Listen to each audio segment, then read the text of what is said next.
Protest against economic hardship, which is gaining traction on social media, has been scheduled to hold across all states of the Federation as well as the Federal Capital Territory, Abuja, in August. The protest is centered on the increase in prices of food and basic commodities and the battle of the country's worst inflation rates and economic crisis sparked by government's twin policies of petrol subsidy removal and unification of forex windows.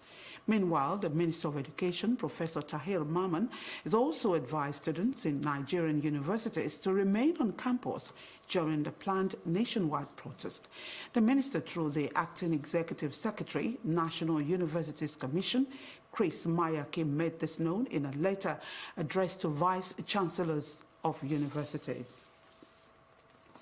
Here in Lagos, youth under the aegis of the Lagos Indigenous Youth Network have reiterated that they will not be part of the protest, which they described as a camouflage of EndSARS protest, which led to the loss of lives and destruction of property worth billions of naira. Adetola Kayode reports. At a peaceful dialogue over the protest held at the feet of the iconic Three Wise Men of Lagos, the leader of the Lagos Indigenous Youth Network, Mobolaji Ogunlende, says the memories of the last protest are still very fresh, as it appears that this current call for a protest is colored with political motives rather than a genuine concern for public interest. Members of the network appealed to youths in the state to have a rethink and shelve joining the planned protest to preserve the peace and unity of Lagos State. This is a government that deserves our support to do more, rather than falling victim of lies of naysayers. The government knows there's so much work to be done, and it is doing extra work to tick all of the boxes. We must work together as Lagosians. That is our spirit, and that is why we are gathered here today. We appeal to those sponsoring the protest to have a rethink. We have a listening governor, we have a listening president. Whatever you think that is your grievance, please, you have an opportunity. The governor is calling. Let us dialogue, let us discuss. There is no progress in where there is destruction. We don't want this protest, and we don't want us to destroy what we have worked hard to build. We know what we lost in 2020. We are still pleading for the youth. Let them come together and dialogue. Please, youth of Lagos, I am calling on you. Do not let ourselves to be used by people who do not even know. Let's uphold the integrity of our dear state, Lagos State, and in all, be strategic, don't be dramatic. While acknowledging the fundamental rights of the people, Ogunlende appealed to the youths to protect Lagos's dignity and infrastructure, assuring them that the Sanwo-Olu administration will continue to prioritize the welfare and development of youths in the state. Lagos is working, and we are with our dear president, Bola Ahmed Tinubu, GCFR. He is kind and he is humane. He will address all the grievances and ensure that all is well in our dear country, Nigeria. We will stand for our Lagos. We will stand with our hard-working governor, Mr. Babajide Sanwo-Olu. We will not allow another war in Lagos. Never. This is our heritage and we must preserve it. Lagos will remain a home to all of us. Ogunlende also appealed to parents to caution their children against any form of social vices under the guise of protest, saying government is aware of the hardship in the land and is working hard to further cushion the effects. Adetola Kayode, OTV News. The National Youth Council of Nigeria, Lagos State Chapter, has also assured Nigerians that Lagos youth will not be part of the planned nationwide protest for August. The state chairman and affiliated groups called on those planning the protest to bury their thought and seek meaningful dialogue with government over their grievances.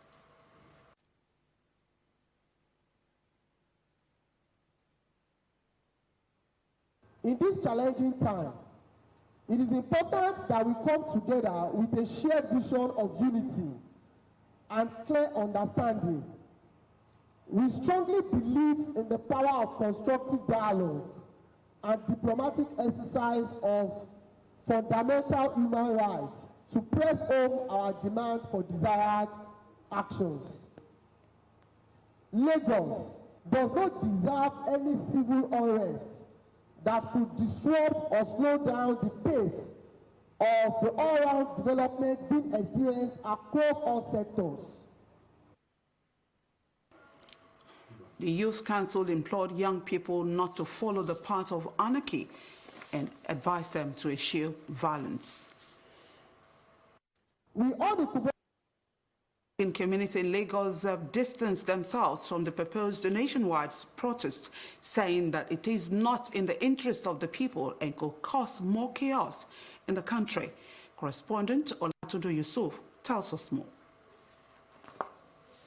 Ethnic groups in the country addressing the matter says, going by history of protests in the country, none was devoid of violence, thereby not yielding any positive results. The non-Yoruba community in Lagos State are against any form of protest in Lagos State because the previous ones have not done us well. The experience is still very fresh in our memories. Our businesses were destroyed, our children lost their lives, even the government also lost their properties, which is collectively owned by every one of us. So we don't want any form of protest again because we know certainly the criminal element within our society was certainly going to hijack it to their own advantage. We have peace in Lagos State. We are for long. The whole Nigeria is Lagos have peace than anywhere. You can sleep and wake up tight security. So that's why we call our children and our elders that we are no want any protest in Lagos State here.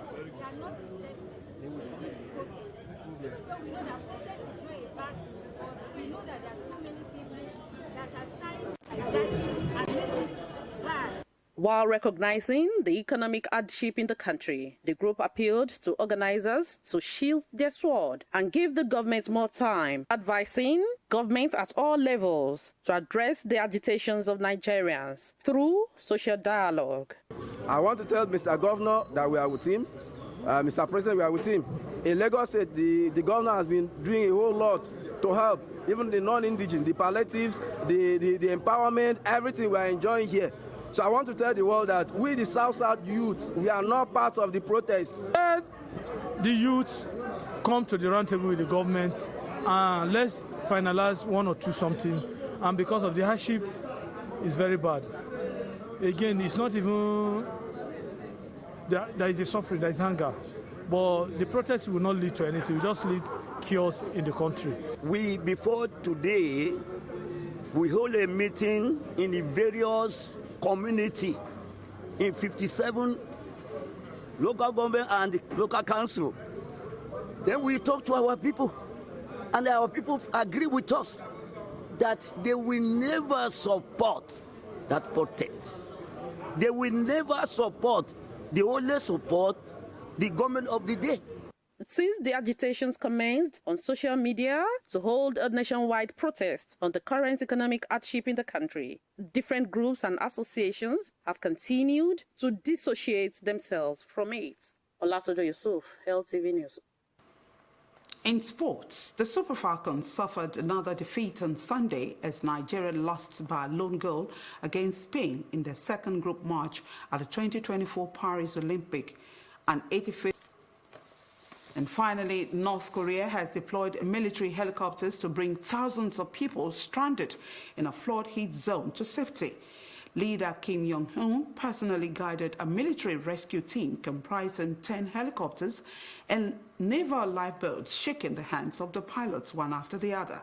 The North Korean leader, however, reprimanded officials for their failure to prepare and respond to recent torrential rains, despite previous orders to enhance the country's measures against natural disasters. Recall that North Korea conducted a crisis response meeting last week to discuss strategies to mitigate the impact of natural disasters. For more news, please connect with Lagos Television or these social media platforms.